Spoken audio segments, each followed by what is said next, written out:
अब आतंकियों की बची खुची जमीन को भी मिट्टी में मिलाने का समय आ गया है। পাকিস্তানের সাথে উত্তেজনায় অবশেষে কঠিন পথকেই বেছে নিলেন নরেন্দ্র মোদী। পাকিস্তানে হামলা চালাতে নিজ বাহিনীকে গ্রিন সিগন্যাল দিয়েছেন ভারতীয় প্রধানমন্ত্রী। চুপ নেই পাকিস্তানও। আগামী ৩৬ ঘন্টার মধ্যে ভারত পাকিস্তানে হামলা করতে পারে বলে গোয়েন্দা তথ্যের বরাত দিয়ে জানিয়েছে দেশটি। এমন পরিস্থিতিতে পূর্ণ শক্তি দিয়ে ভারতের যেকোনো আগ্রাসনের জবাব দেওয়ার কথা জানিয়েছেন পাকিস্তানের প্রধানমন্ত্রী শেহবাজ শরীফ। জাতিসংঘ মহাসচিব আন্তোনিও গুতেরেসকে সে কথা জানিয়ে রেখেছেন পাক প্রধানমন্ত্রী।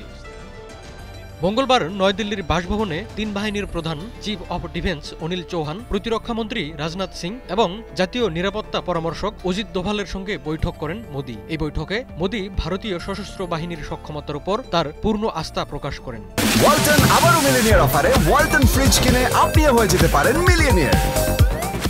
কখন কোন লক্ষ্যতে কোন সময় আঘাত হানতে হবে সে ব্যাপারে সশস্ত্র বাহিনীকে পূর্ণ স্বাধীনতা দেন মোদী। শীর্ষ সামরিক ও নিরাপত্তা কর্মকর্তাদের সঙ্গে বৈঠকের পরেই মোদীর দিল্লির বাড়িতে যান স্বরাষ্ট্রমন্ত্রী অমিত শাহ। আজ বুধবার মন্ত্রিসভার নিরাপত্তা বিষয়ক কমিটির সঙ্গে আলোচনায় বসার কথা রয়েছে মোদীর।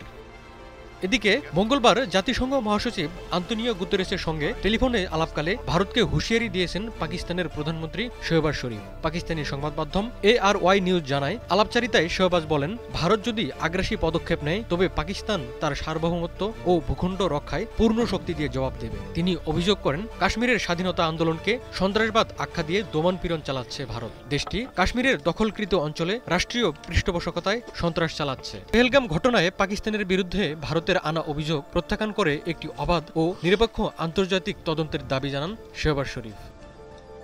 এদিকে গোয়েন্দা তথ্যের বরাত দিয়ে পাকিস্তানের তথ্যমন্ত্রী আতাউল্লাহ তারার জানিয়েছেন, আগামী ২৪ থেকে ৩৬ ঘন্টার মধ্যে পাকিস্তানে সামরিক হামলা করতে পারে ভারত। মঙ্গলবার ভারতের প্রতিরক্ষা ও নিরাপত্তা বাহিনীর শীর্ষ কর্মকর্তাদের সঙ্গে মোদীর বৈঠকের কিছুক্ষণ পরই সংবাদ সম্মেলনে এ তথ্য জানান তারার।